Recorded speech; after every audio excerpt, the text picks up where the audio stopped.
Assalamualaikum warahmatullahi wabarakatuh, sahabat Smart Skill School. Semoga kita semua selalu dalam lindungan Allah Subhanahu wa Ta'ala. Amin. Kita langsung saja sapa Ustadz kita, Ustadz Adi Warman Azwar Karim. Ustadz, Assalamualaikum, apa kabar? Waalaikumsalam warahmatullahi wabarakatuh. Sehat, berkah, bahagia. Amin ya Allah. Alhamdulillah Ustadz. Nah, langsung ke pertanyaan sahabat ya Ustadz.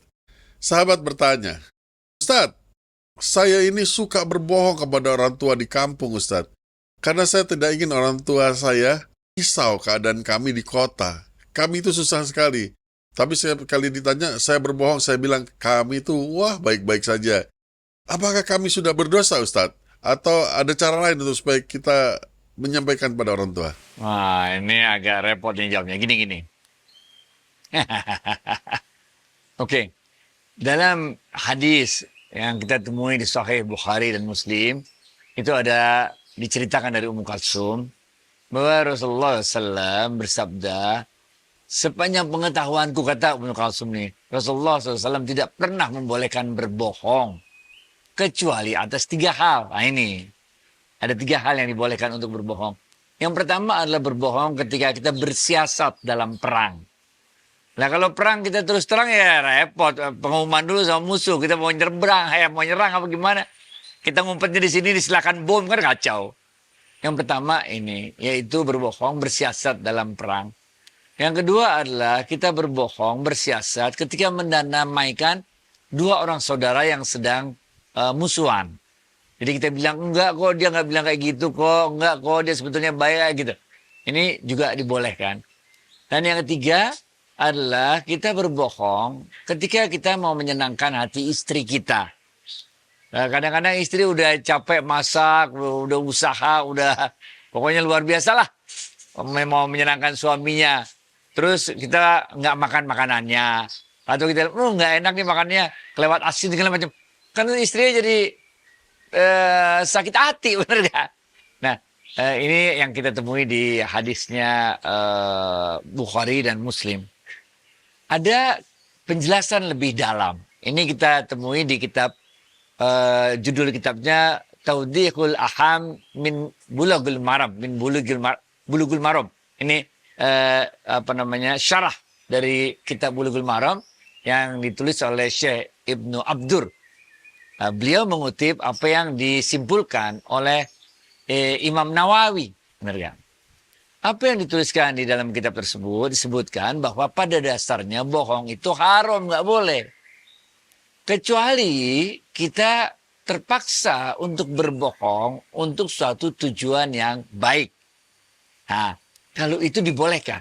Tapi dibolehkannya juga dibagi-bagi lagi dalam kitab tersebut. Ada tingkatan-tingkatannya. Kalau tujuan baik tersebut bisa kita capai tanpa berbohong, maka bohong tetap haram. Ini yang pertama. Jadi kalau kita bisa melakukan mencapai tujuan baik itu tanpa berbohong, maka bohong tetap haram. Yang kedua adalah kalau tujuan baik tersebut tidak dapat kita capai kecuali dengan cara berbohong, maka bohong dibolehkan. Yang ketiga, kalau tujuan baik tersebut sifatnya mubah, maka hukum berbohongnya pun mubah. Yang keempat, kalau tujuan baik tersebut sifatnya wajib dan yang wajib ini tidak bisa kita capai kecuali kita berbohong, maka berbohong itu hukumnya wajib. Nah, itu yang ada di dalam kitab syarahnya Bulughul Maram tadi. Maaf Ustadz, mubah itu apa artinya? Mubah itu halal atau boleh dilakuin, boleh nggak dilakuin gitu. Jais boleh ya.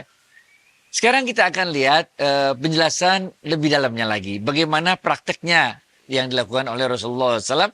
Bahkan juga para nabi-nabi yang lainnya. Benar gak? Waktu itu Rasulullah SAW sedang berdiri. Lalu ada seorang anak kecil lari-lari ketakutan.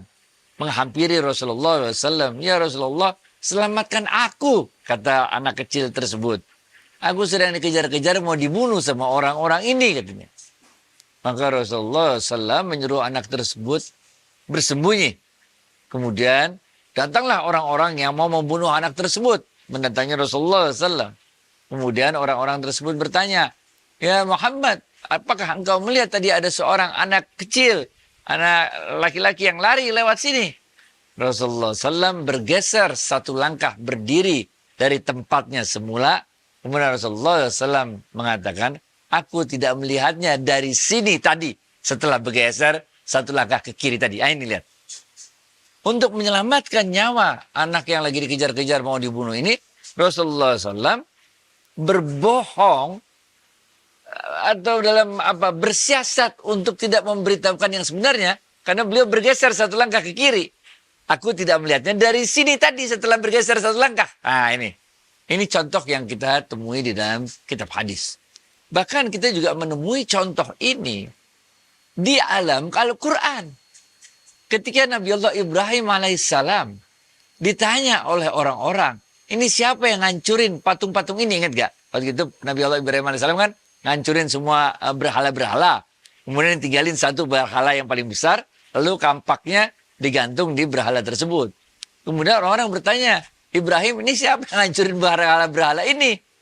Nah, kalau mau jujur kan Nabi Allah Ibrahim jawab dong, saya, benar gak? Tapi Nabi Allah Ibrahim di dalam Al-Quran diceritakan, menjawabnya bukan begitu. Menjawabnya, tanya aja tuh sama berhala yang paling gede. Mungkin dia tahu, katanya, benar gak? Masih dalam kisahnya Nabi Ibrahim alaihissalam. Ini juga diceritakan waktu itu, hiduplah seorang raja yang sangat lalim, namanya Raja Namrud. Pokoknya lalim banget dari orangnya, benar gak? Dan raja ini nggak bisa ngelihat cewek cakep. Udah terkenal aja, pokoknya kalau ada punya istri cakep, pasti diambil sama raja tersebut.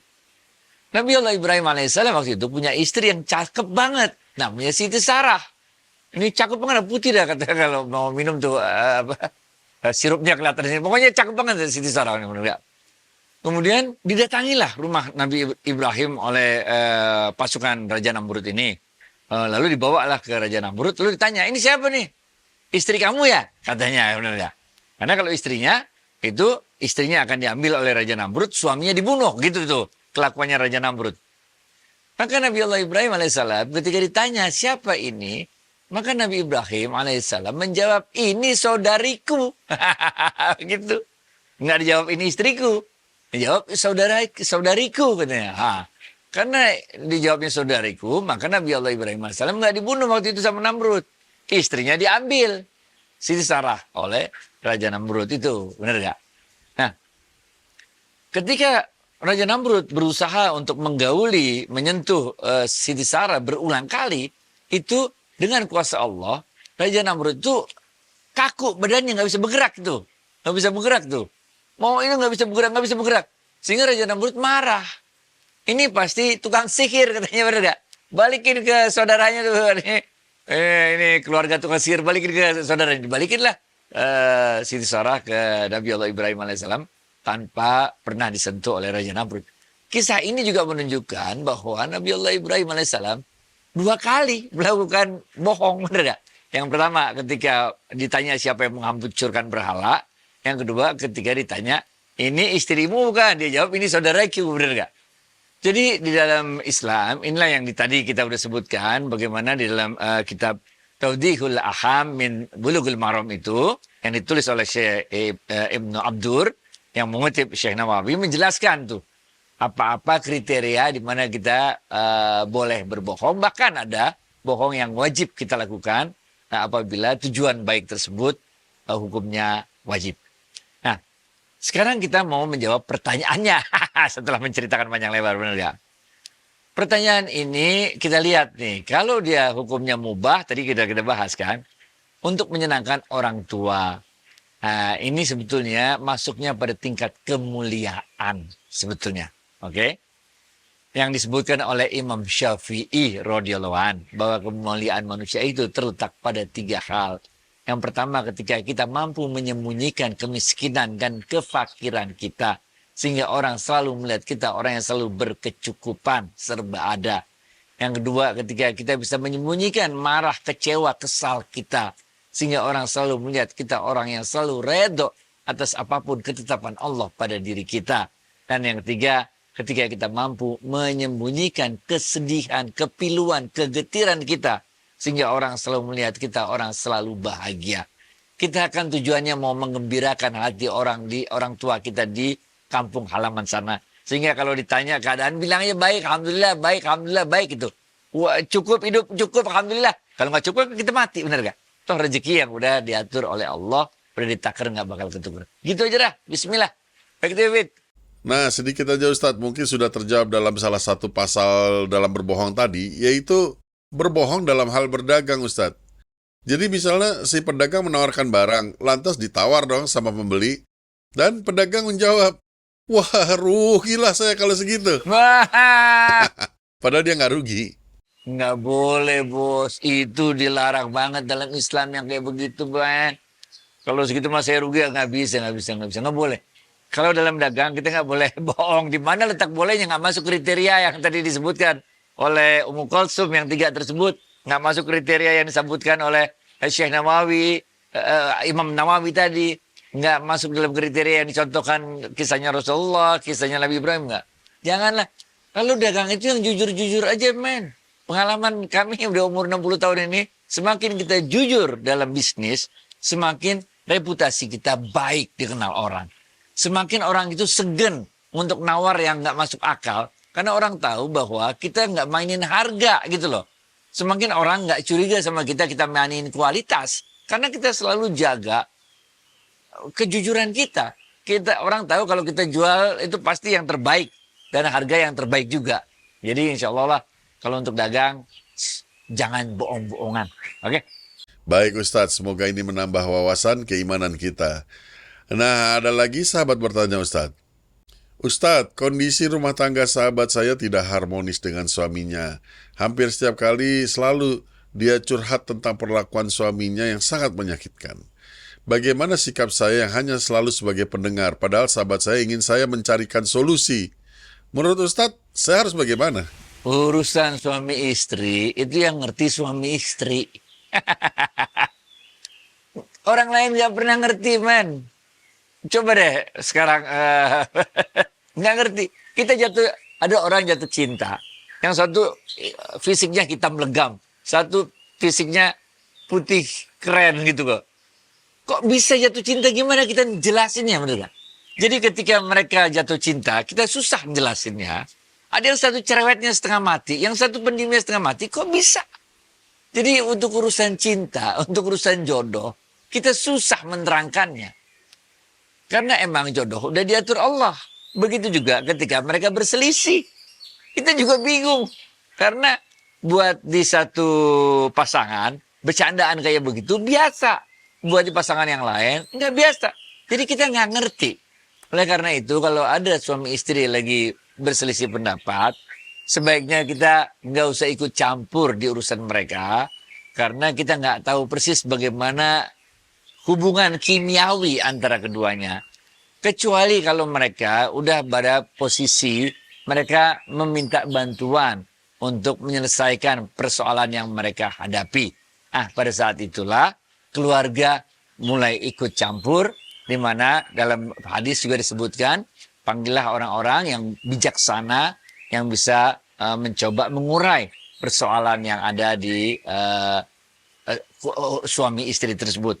Tapi kalau kita yang cuman dengar dari istrinya doang atau dengar dari suaminya doang, pasti itu versinya masing-masing. Makin kita ngasih nasihat, makin kita ngomporin, bener ya? Makin kita membuat perselisihan di antara mereka lebar jaraknya. Oleh karena itu, janganlah. Bahkan kalau di Indonesia itu ada mediator, ada mediasi. Ini sebuah jasa yang disediakan di pengadilan agama. Itu ada orang yang memang udah terlatih untuk melakukan mediasi antara pasangan suami istri yang kurang cocok tersebut. Oke. Baik Ustadz, semoga sahabat kita dapat mengerti pesan dari Ustadz ini, karena penting untuk mendengar dari kedua belah pihak. Nah lanjut Ustadz, ini mengenai episode kita tentang aib. Oke. Lucu juga pendapat sahabat kita ini. Menurut beliau, auditor atau investigator itu kerjanya hanya mencari aib. Wah, kacau. Belajar dari mana? Auditor tugasnya cari aib. Saya lama, men. Udah dari tahun 92 kerja di bank. Bener gak? Enggak. Auditor kerjanya bukan nyari aib. Auditor itu tugasnya memastikan agar semua perbuatan yang kita lakukan, transaksi yang kita lakukan, sesuai dengan aturan main yang ada. Itu tugasnya auditor. Kalau ada yang salah, jadi temuan. Nah, temuan ini untuk diperbaiki. Jadi sama sekali nggak ada urusan sama buka aib auditor itu. Auditor, kalau nggak auditor cilaka. Benar ya? Nggak ada orang yang mengecek apakah apa yang kita lakukan itu udah sesuai dengan aturan yang ada. Bahkan Sayyidina Umar bin Khattab radhiyallahu anhu, nah ini nih. Ada satu kalimat yang sangat terkenal itu, hasibu qabla an tuhasabu. Auditlah dirimu sendiri sebelum Allah mengaudit dirimu. Nah ini. Nah, terserah terjemahannya kayak apalah. Kadang-kadang kita bilang, hisaplah dirimu sendiri atau perhitungkanlah amalan-amalanmu sendiri sebelum Allah memperhitungkan amalan-amalanmu.